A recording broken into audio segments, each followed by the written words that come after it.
اس کے بعد تیسری شخصیت کی طرف آتے ہیں. اس کتاب میں برادرز کی دعوت، کتاب و سنت اور منہج سلف کی روشنی میں آخر میں تقریباً 40 صفحے ڈاکٹر ذاکر نائک کے بارے میں ہے. بے شمار لوگ ڈاکٹر ذاکر نائک سے متاثر ہیں اور ان میں سے بہت سارے میرے رشتہ دار ہیں، اور پھر ڈاکٹر ذاکر نائک سے پہنچے ہیں وہ ڈاکٹر اسرار تک. یہی ہوتا ہے. یہ کہتے ہیں جیسے محدثین کے یہاں نا سلسلۃ الذہب، اس کو کیا کہیں گے شیخ؟ شجرہ خبیثہ ہے. یہ شیخ کہہ رہے ہیں شجرہ خبیثہ، اچھی تعبیر ہے. تو یہ ایک شجرہ ہے، ایک سلسلہ ہے، ایک گمراہ سے دوسرے گمراہ کی طرف پہنچتے ہیں. ڈاکٹر ذاکر نائک کے بارے میں تفصیل سے میں نے لکھا ہے. یہاں اختصار کے ساتھ آپ کے سامنے چند چیزیں پیش کر رہا ہوں. پہلی چیز یہ کہ وہ عالم دین نہیں ہے، اور ہم نے شروع میں بیان کیا کہ جن سے آپ دین سیکھیں گے پہلے چیک کر لیں کہ انہوں نے خود اساتذہ کے سامنے بیٹھ کر ایک لمبی مدت تک بتدریج مطلب اسٹیپ بائی اسٹیپ شریعت کا علم حاصل کیا ہے یا نہیں کیا ہے. اور اس کے دلائل بے شمار ہیں کتاب و سنت کے اندر.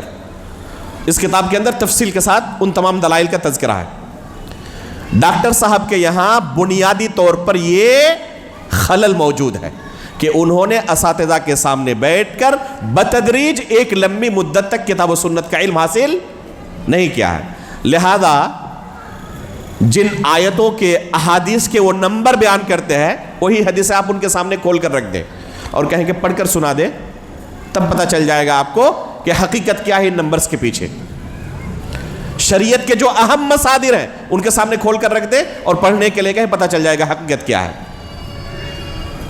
تو یہ پہلی چیز ہے کہ انہوں نے کتاب و سنت کا علم حاصل نہیں کیا ہے. غیر عربی کتابوں سے، چاہے وہ انگریزی ان کی کتابیں رہی یا کسی دوسری زبان کی ہو، ایسی کتابوں سے جو علم حاصل کرے ذاتی طور پر محنت کر کے، یہ ایک حساب سے اچھا ہے کہ کوئی عمل کرنے کے لیے کام کرے. کوئی عمل کرنے کے لیے کوئی دینی کتاب پڑھ رہا ہے، اچھی چیز ہے. لیکن اگر لوگوں کے سامنے کھڑے ہو کر لوگوں کو اللہ کا دین سکھانا چاہتا ہے تو بہت بڑی ذمہ داری ہے. اس ذمہ داری کو ادا کرنے سے پہلے اس کے لیے کچھ شروط و ضوابط ہے. پہلے اسے اہل ہونا پڑے گا. جیسے آپ کو ضرورت پڑی ہے، کوئی بیماری آپ کی ہوئی، تو آپ کسی دوا کے بارے میں جانتے ہیں، جا کے میڈیکل سے آپ نے لے لیا، کھا لیے. آپ کو کیا حکومت آگے پکڑے گی؟ نہیں پکڑے گی. لیکن آپ خود ڈاکٹر بن جائیں اور لوگوں کے علاج و معالجے کا کام شروع کر دیں، پکڑے گی نہیں پکڑے گی؟ اس وقت پکڑے گی کہ نہیں. اس لیول پر کام کرنے کے لیے آپ کو پہلے لائسنس لینا پڑے گا. تو اسی طریقے سے اگر کوئی شخص خود عمل کرنے کے لیے دینی کتابوں کو پڑھتا ہے تو اچھی بات ہے، لیکن لوگوں کو دین سکھانا چاہتا ہے تو اس کے لیے طریقہ دوسرا ہے. پہلے آپ اس طریقے سے اپنے آپ کو لیس کریں علم سے، اس کے بعد شوق سے لوگوں کو دین سکھائیں. کوئی آپ کو نہیں روکے گا. دوسرا خلل جو ڈاکٹر صاحب کے یہاں پایا گیا، اس کتاب میں ہم نے 11 چیزوں کا تذکرہ کیا ہے، اور یہ تمام چیزوں کا استقصا نہیں، اور بہت ساری چیزیں ہیں، لیکن موٹے 11 چیزوں کا تذکرہ کیا ہے. دوسرے نمبر پر اہل بدعت سے علم حاصل کرنا اور لوگوں کے مابین انہیں پروموٹ کرنا. جیسے ڈاکٹر اسرار احمد صاحب ہیں، ان کو خوب پروموٹ کیا انہوں نے اپنے چینل سے، پیس ٹی وی سے، اور بہت سارے لوگ جو ان سے واقف نہیں تھے ان کے تھرو وہاں تک پہنچے. ایک شخص کا تبصرہ فیس بک کے اندر جو لکھا انہوں نے حرفاً آپ کے سامنے پیش کر رہا ہوں. اس آئی ڈی کا نام ہے عظیم الرحمن عثمانی. یہ شخص کیا لکھ رہا ہے؟ ڈاکٹر ذاکر نائک کی خدمات یا ان سے اختلافات، ان کی توصیف یا ان پر تنقید، ان کی حمایت یا ان کی مخالفت، سب اپنی جگہ پر، مگر ایک احسان جو انہوں نے مجھ سمیت کروڑوں لوگوں پر جو باقی رہے گا وہ یہ ہے کہ ان کے ٹی وی پلیٹ فارم سے ہمیں ڈاکٹر اسرار احمد رحمہ اللہ جیسی زبردست علمی شخصیت کا بھرپور تعارف مل پایا، ورنہ واقعہ یہ ہے کہ بے شمار لوگ بشمول میرے ڈاکٹر اسرار احمد رحمہ اللہ کے افکار سے بالکل اجنبی تھے۔ میں خود ایسے درجنوں افراد سے مل چکا ہوں جنہیں دین سے رغبت و تعلق ڈاکٹر اسرار کے پیش ٹی وی پر نشر ہوئے ان خطابات سے پیدا ہوا جو سامع و ناظر کے وجود کو گویا جھنجھوڑ دینے والے ہیں۔ خود اعتراف کر رہے ہیں کہ اجنبی تھے بالکل ڈاکٹر اسرار سے۔ کیسے تعارف ہوا؟ ڈاکٹر ذاکر نائک اس کے سبب بنے۔ تو یہ اہل بدعت کو پروموٹ کرنا ڈاکٹر صاحب کا ایک طریقہ رہا ہے۔ ان سے پوچھا گیا کہ امت کے اندر سب سے کبار علماء بھی کون ہیں؟ تو کیا کہتے ہیں کہ جنہیں حقیقت میں ہم کبار علماء میں شمار کریں ایسے لوگ تو نہ کے برابر ہیں۔ بس میں 3 لوگوں کے بارے میں کہہ سکتا ہوں اور مشورہ دے سکتا ہوں۔ وہ 3 کون کون ہیں؟ یہ معروف سلفی علماء جو ہیں، جو انہیں جانتے ہیں، ان پر کلام کرتے ہیں، جن میں سے ایک شخص ہے محمد حسن الددو، جو معروف اخوانی اشعری اور صوفی ہے، اور ابھی چند مہینے پہلے اللہ کے رسول صلی اللہ علیہ وسلم پر بھی طعنہ زنی کر چکا ہے، اور بے شمار عرب کے مشائخ نے ابھی ان پر زبردست طریقے سے رد کیا ہے۔ ابھی حال کی بات ہے۔ ایسے شخص کے بارے میں ڈاکٹر ذاکر نائک کیا فرماتے ہیں کہ یہ دنیا کے سب سے بڑے عالم دین ہے جن کی طرف لوگوں کو رجوع کرنا چاہیے۔ تو یہ طریقہ رہا ہے اہل بدعت کو پروموٹ کرنے کا شروع سے۔ تیسرا اعتراض ان پر جو ہے کہ اہل حدیثیت اور سلفیت کو بھی وہ دوسرے گمراہ فرقوں کی طرح ایک فرقہ سمجھتے ہیں اور اس کی طرف نسبت کو غلط قرار دیتے ہیں۔ بعض لوگ کہتے ہیں کہ اپنی دعوتی مصلحت کے پیش نظر وہ یہ کام کرتے ہیں۔ اگر کھل کر کہیں گے کہ میں اہل حدیث ہوں، سلفی ہوں، تو ان کی جس لیول پر وہ کام کرتے ہیں، جس طریقے سے وہ کام کرتے ہیں، نہیں کر پائیں گے۔ پہلی بات کہ یہ تو فکر ہی غلط ہے کہ جس لیول پر میں کام کر رہا ہوں اس لیول پر یہ ممکن نہیں ہے۔ اللہ کے رسول سے بڑا لیول آپ کا نہیں ہے یا نہیں؟ جتنا بھی بڑا کسی کا لیول ہو جائے وہ انبیاء کرام سے اور صحابہ کرام سے بڑا نہیں ہو سکتا۔ کیا انبیاء کرام اور صحابہ کرام نے اسی طرح لوگوں کی خواہش کے مطابق جس طرح اثر زیادہ بہتر پڑے دین کو پیش کرنے کی کوشش کی؟ لوگوں کو پسند آئے یا نہ آئے اس سے فرق نہیں پڑتا ہے۔ کتنے لوگ قبول کریں گے، کتنے لوگ رد کریں گے، اس سے فرق نہیں پڑتا ہے۔ اور حقیقت میں یہ بات ہے بھی نہیں۔ یہاں پر ڈاکٹر صاحب مشہور ان کا ایک مکالمہ تھا، ڈاکٹر شیخ عبدالحمید رحمانی رحمہ اللہ نے جو ان پر زبردست طریقے سے رد کیا تھا، مشہور ہے۔ وہ اپنے آپ کو صحیح اہل حدیث کہتا ہوں، کہتے نا۔ تو اس پر رد شیخ عبدالحمید رحمانی رحمہ اللہ کا تفصیلی موجود ہے اور وہ سوشل میڈیا پر موجود ہے، اسے آپ سن سکتے ہیں۔ یہ کہنا کہ ڈاکٹر صاحب یہ صرف دعوتی حکمت کے پیش نظر کہتے تھے، یہ بات درست نہیں ہے، بلکہ وہ اس نسبت کو غلط قرار دیتے ہیں اور دوسرے گمراہ فرقوں کے ساتھ اہل حدیث کو بھی ایک فرقہ تصور کرتے ہیں، جیسے کہ روافض ہے اور اس طرح کے گمراہ فرقے ہیں، انہی کے ساتھ وہ اہل حدیث کا بھی نام لیتے ہیں اور سلفیت کی طرف، اہل حدیثیت کی طرف نسبت کو غلط قرار دیتے ہیں۔ جو اس طرف نسبت کرتے ہیں، ایسا نہیں کہ میں صرف نسبت نہیں کرتا اور صرف اپنے آپ کو مسلمان کہتا ہوں، بلکہ اگر کوئی کرے تو اسے غلط کہتے ہیں باضابطہ۔ اپنے اسٹیج سے انہوں نے ایک بار ذکر کیا شیخ البانی رحمہ اللہ پر رد کرتے ہوئے، غور کریں، جن کی علمی حالت یہ ہے کہ کتاب و سنت کو پڑھ نہیں سکتے، وہ شیخ البانی رحمہ اللہ پر رد کر رہے ہیں اور کہتے ہیں، جو شیخ البانی رحمہ اللہ کا مشہور مناظرہ ہے نا منہج سلف کو لے کر، اس مناظرے کی طرف اشارہ کرتے ہوئے کہتے ہیں کہ اس دن تو شیخ البانی رحمہ اللہ اس شخص کے سامنے جیت گئے تھے، لیکن حقیقت میں شیخ البانی کی یہ فکر غلط ہے۔ سلفیت کی طرف نسبت کرنا درست نہیں ہے۔ شیخ البانی رحمہ اللہ نے اس شخص کو تو ہرا دیا تھا، مشہور مناظرہ ہے شیخ البانی رحمہ اللہ کا. جانتے نہیں جانتے اس مناظرے کے بارے میں؟ ایک شخص آیا اور یہی کہنے لگا کہ میں اپنے آپ کو صرف مسلمان کہتا ہوں، اہل حدیث کہنا درست نہیں سمجھتا، سلفی کہنا درست نہیں سمجھتا، صرف میرا نام مسلمان ہے. تو شیخ البانی رحمہ اللہ نے اس سے کہا کہ اچھی بات ہے، لیکن تم کون سا مسلمان ہو، ذرا یہ بھی بتاؤ. کیا تم ابو بکر و عمر کو گالی دیتے ہو، کافر سمجھتے ہو انہیں؟ کہہ رہے نہیں، انہیں گالی نہیں دیتا. قرآن کو مخلوق کہتے ہو؟ کہ نہیں، بالکل قرآن کو مخلوق نہیں کہتا.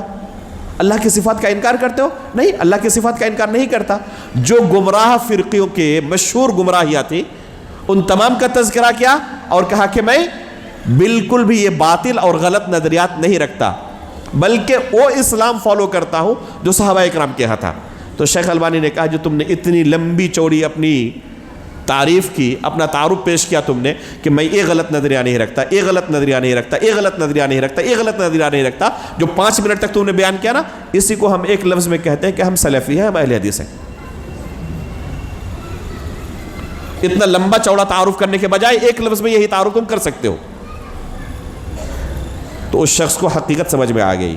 شیخ البانی رحمہ اللہ کے اس شخص کے ساتھ اس مناظرے کے بارے میں ڈاکٹر صاحب کیا کہتے ہیں کہ اس شخص کے سامنے تو شیخ البانی جیت گئے تھے، لیکن حقیقت میں شیخ البانی کی یہ فکر درست نہیں ہے.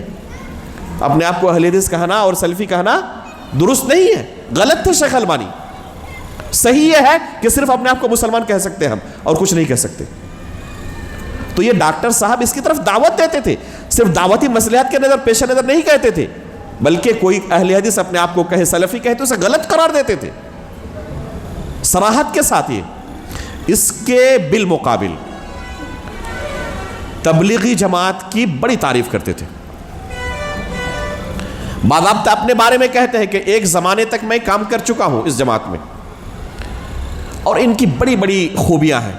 انہوں نے گنایا ہے، میں نے اس کتاب کے اندر پورا نقل کیا ہے ان کی عبارت کو، تبلیغی جماعت کے بارے میں انہوں نے جو اپنا نظریہ پیش کیا ہے. اور آخر میں کہتے ہیں کہ سعودی حکومت نے جو ان پر پابندی لگائی ہے نا، تو کسی نے ان کا کان بھرا ہے، ان کو حقیقت میں اس جماعت کے بارے میں نہیں پتا ہے، اس لیے انہوں نے پابندی لگائی ہے، اور بہت بڑی غلطی کی انہوں نے. تو ایک طرف اہل حدیث کے بارے میں یہ نظریہ کہ یہ بھی ایک فرقہ ہے، باطل فرقوں کے ساتھ اسے بھی ذکر کرتے ہیں، اس طرف نسبت جائز بھی نہیں، لیکن دوسری طرف تبلیغی جماعت جیسی ایک گمراہ جماعت کے بارے میں اس طرح ان کا نظریہ ہی رطب اللسان رہتے ہیں. 9 بج چکے جی. مسائل میں جو اور کچھ بس اجمالاً کچھ کہہ دیتا ہوں. اللہ کے رسول کی رسالت کا اقرار کیے بغیر بھی کوئی جنت جا سکتا ہے، گرچہ اس کا چانس کتنا ہے 0.00000001. یہ شریعت کے بنیادی مسائل سے بھی کوئی واقف رہے گا نا تو یہ غلطی نہیں کر سکتا ہے، یہ نظریہ نہیں رکھ سکتا ہے. اللہ کے رسول کی رسالت کا اقرار کیے بغیر جنت کا کوئی چانس نہیں ہے، اتنا بھی نہیں جتنا ڈاکٹر صاحب نے نکالا، کوئی چانس نہیں ہے. اسی طرح سب سے اہم چیز ڈاکٹر صاحب کے بارے میں اکثر لوگوں کو، بلکہ ہمارے جماعت اہل حدیث کے اچھے اہل علم کو بھی آپ نے یہ کہتے ہوئے سنا ہوگا کہ ان کا جو اپنا میدان ہے نا، بس انہیں اپنے میدان میں کام کرنا چاہیے، باقی دوسرے میدان میں انہیں داخل نہیں ہونا چاہیے. اگر اپنے میدان میں کام کرتے تو اچھا کام کر رہے ہیں. کون سا ان کا اپنا میدان ہے بھائی؟ تقابل ادیان کا ان کا اپنا میدان ہے، اس میدان میں انہیں کام کرنا چاہیے. حقیقت میں یہ سب سے خطرناک میدان ہے. تقابل ادیان میں سب سے پہلا دین کون آتا ہے؟ دین اسلام. جو شخص دین اسلام کے اصول و مبادیات سے واقف نہ ہو، اور خصوصاً جب وہ تقابل کریں گے تو اللہ رب العالمین کے ساتھ، یعنی اللہ رب العالمین کا تصور اسلام میں کیا ہے اور دوسرے مذاہب میں کیا ہے، ان چیزوں کو پیش کریں گے، اور وہ اسماء و صفات کا باب صحیح طریقے سے نہ جانتے ہو تو گمراہی کے شکار ہوں گے. لوگوں کے اندر جو گمراہیاں اللہ رب العالمین کے بارے میں آئی ہے، اس کی ایک وجہ کتب العقائد کے اندر جو پڑھتے ہیں طلبہ وہ جانتے ہیں، مذکور ہے کہ جب یونان اور ہند کی، ہندوستان کی یہ فلسفیانہ کتابیں عربی میں ترجمہ ہو کر ان کے پاس پہنچی تو یہ افکار و نظریات جب ان کے سامنے گئے تو اللہ رب العالمین کے تعلق سے ان کے یہاں گمراہیاں پیدا شروع ہو گئی، گمراہیاں داخل ہو گئی۔ تو اگر کوئی شخص انہی کی کتاب جا کے پڑھے اور وہ اسلامی علوم کے بارے میں پختہ نہ ہو، ماہر نہ ہو، تو عین ممکن ہے کہ ان کی غلط باتوں کو یہ حق سمجھنے لگیں گے۔ ڈاکٹر صاحب کی ایک کتاب ہے اور ان کا یہ مشہور موضوع رہا ہے تقریروں کا، اسلام اور دوسرے مذاہب میں یکسانیت، انگریزی میں بھی اردو میں بھی اس پر خوب تقریریں کی ہیں انہوں نے، بلکہ ان کا سب سے مشہور موضوع یہی رہا ہے ان کی دعوت کا، اسلام اور دوسرے مذاہب میں یکسانیت۔ کیا حقیقت میں اسلام نے اسی نظریے کو پیش کیا ہے یا اسلام تردید کرتا ہے ان کے باطل نظریات کی؟ اس کلمے کی، اسلام کے اندر جو بنیادی کلمہ ہے کلمہ لا الہ الا اللہ، اس میں کیا ہے؟ 2 رکن ہے، ایک لا الہ الا اللہ، ایک لا الہ اور دوسرا الا اللہ، نفی اور اثبات۔ تمام معبودان باطلہ کا انکار کریں اور کیا کریں؟ اللہ رب العالمین کے برحق معبود ہونے کا اقرار کریں۔ ڈاکٹر صاحب قرآن سے اور ویدوں سے یکسانیت دکھا رہے ہیں کہ دیکھیں کیسے یکسانیت موجود ہے۔ قرآن میں اللہ رب العالمین نے جو نظریہ پیش کیا ہے ان کے مذاہب کی کتابوں میں وہی چیز موجود ہے، اور ایک طرف سے ویدوں کو پیش کرتے ہیں۔ ان تمام ویدوں میں آپ ڈاکٹر صاحب کی پوری تقریر سن لیں، جہاں جہاں بھی انہوں نے تقریر کی ہو، آپ یہ نہیں پائیں گے کہ ڈاکٹر صاحب نے ان کے ویدوں سے ان کے معبودان باطلہ کی تردید کی ہو۔ ہمیشہ یکسانیت کو دکھایا ہے کہ تمہارے مذہب میں اور ہمارے مذہب میں ایک ہی چیز کہی گئی ہے۔ ہمارے مذہب کی بنیاد یہ ہے کہ تمہارے معبود باطل ہیں، جن کی تم عبادت کرتے ہو، پرستش کرتے ہو، یہ برحق معبود ہے، باطل معبود ہے، باطل معبود ہے۔ ڈاکٹر صاحب ہمیشہ کلمہ لا الہ الا اللہ کے ایک رکن میں یکسانیت دکھاتے ہیں، دوسرے رکن میں کبھی بھی یکسانیت نہیں دکھاتے۔ کلمہ لا الہ الا اللہ کے متعلق ہی جو لوگوں کو تعلیم دیتے ہیں وہ غلط تعلیم ہے، اسلام کی تعلیم وہ نہیں ہے۔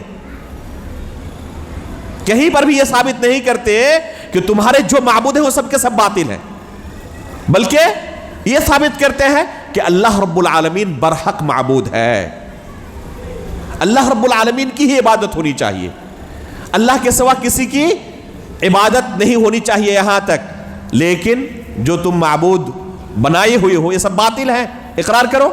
نہیں، ان کو باطل نہیں مانتے۔ کفار اور غیر مسلمین کیا اپنے معبودوں کو باطل مانتے ہیں؟ کفار مکہ بھی کہتے تھے لبیک اللہم لبیک، لبیک لا شریک لک لبیک، تو اللہ رب العالمین کی وحدانیت کا اقرار کر رہے ہیں، اللہ رب العالمین کو برحق معبود مان رہے ہیں، لیکن ساتھ میں اپنے معبودوں کو بھی کچھ نہ کچھ درجہ دیتے تھے۔ الا شریکا هو لک تملک هو ما ملک، تو اپنے معبودان باطلہ کو بھی کچھ نہ کچھ درجہ وہ دیتے ہیں، وہ اپنے معبودوں کو باطل نہیں تسلیم کرتے لیکن اللہ تعالیٰ کو برحق معبود مانتے ہیں۔ وہ یہی چیز ڈاکٹر صاحب ان کے ویدوں سے ثابت کرتے ہیں کہ دیکھیں ان کی کتابوں میں بھی کہا گیا ہے کہ اللہ تعالیٰ برحق معبود ہے، لیکن قرآن میں صرف وہ نہیں کہا گیا ہے، قرآن میں اس سے آگے بڑھ کر یہ بھی کہا گیا ہے کہ ان کے جو معبود ہیں وَأَنَّمَا يَدْعُونَ مِن دُونِهِ هُوَ الْبَاطِلِ، کہ اللہ کو چھوڑ کر جو دوسروں کی عبادت کرتے ہیں تم یہ تسلیم کرو کہ تمہاری یہ معبود باطل معبود ہے۔ ڈاکٹر صاحب زیادہ سے زیادہ کیا کرتے ہیں؟ مورتی کی نفی کرتے ہیں، اور اس سلسلے میں کیا کہتے ہیں؟ ان کی کتابوں سے عقیدہ پیش کرتے ہوئے کہ اللہ تعالیٰ کی کوئی صورت نہیں ہے، اللہ تعالیٰ کی کوئی شکل نہیں ہے۔ حالانکہ اللہ تعالیٰ کی صورت کا انکار یہ اہل سنت والجماعت کا عقیدہ نہیں ہے، یہ جہمیہ کا عقیدہ ہے، اور یہی ہوگا جب انسان کتاب و سنت کا عالم نہیں ہوگا تو اسلام پر بھی وہ کیا کرے گا؟ الزام لگائے گا، اور دوسرے مذہب کی کتابوں کے ساتھ بھی وہ اسی طرح کرے گا۔ تو مورتی پوجا کی تغلیط کرتے ہوئے ان کو باطل ٹھہراتے ہوئے دلیل کیا دیتے ہیں کہ اللہ رب العالمین کی کوئی شکل نہیں ہے. جب شکل نہیں ہے تو تم کیسے شکل بنا لیے؟ حالانکہ اللہ کی شکل کا انکار کرنا اہل سنت والجماعت کا عقیدہ نہیں ہے. اللہ رب العالمین کی شکل ہے جیسے کہ اس کی شان کے لائق ہے. اللہ کی شکل کا انکار یہ اہل سنت والجماعت کا عقیدہ ہے, جہمیہ کا عقیدہ ہے, اور اسے دلیل بنا کر وہ مورتی پوجا کی تردید کر رہے ہیں. کیا ان کفار کے یہاں بنیادی غلطی مورتی بنانا ہے؟ اگر وہ مورتی نہ بنائیں تو کیا ان کے ساتھ ہمارا اختلاف ختم ہو جائے گا؟ ڈاکٹر صاحب اسی کتاب کے اندر کہتے ہیں, اسی لیکچر میں کہتے ہیں, وہ کتاب کس شکل میں آ چکی ہے کتاب, میں آپ کو دکھاؤں کتاب.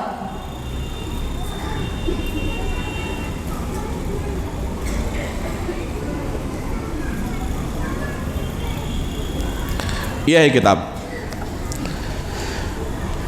آپ گوگل سے اسے ڈاؤن لوڈ کر سکتے ہیں. اسلام اور ہندو مت ایک تقابلی مطالعہ. اسلام اور ہندو مت ایک تقابلی مطالعہ, یہ کتاب ہے. سملرٹی بھی ایک ہے نا, یہ وہی ہے, اسی کو اردو میں کتاب کی شکل میں انہوں نے چھاپا ہے. اس میں کیا کہتے ہیں, ان کے درمیان اور ہمارے درمیان فرق کیا ہے؟ کہتے ہیں, وہ کہتے ہیں ہر چیز خدا ہے, ایوری تھنگ از گاڈ, جبکہ مسلمان کہتے ہیں ایوری تھنگ از گاڈس, ہر چیز کا مالک خدا ہے. آگے کہتے ہیں ڈاکٹر صاحب کہ اگر ہم اس قوما والے اس کا فرق مٹا سکے تب ہندو اور مسلم متحد ہو سکتے ہیں. ہمارے درمیان اور آپ کے درمیان فرق کیا ہے؟ بس اس کا فرق ہے. ہم کیا کہتے ہیں؟ ایوری تھنگ از گاڈس, اور آپ کہتے ہیں ایوری تھنگ از گاڈ. بس اس کا فرق مٹا لیں تو ہم اور آپ متحد ہو جائیں گے. حقیقت ایسا ہی ہے. اگر اس کا فرق مٹ جائے اور وہ بھی کہیں کہ ہر چیز کا مالک اللہ ہے, یہی بس اختلاف تھا, ختم ہو گیا. نے بول تو دیا. اہل مکہ بھی یہی کہتے تھے کہ اللہ تعالیٰ کا ہر چیز کا مالک ہے. اہل مکہ جن کے ساتھ اللہ کے رسول نے جنگ کی ہے, وہ بھی یہی عقیدہ رکھتے تھے کہ ہر چیز کا مالک اللہ تعالیٰ ہے.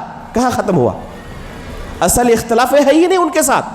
اصل اختلاف کیا ہے کہ وہ اللہ کے علاوہ دوسروں کی عبادت کرتے ہیں, اس کی تردید کریں آپ.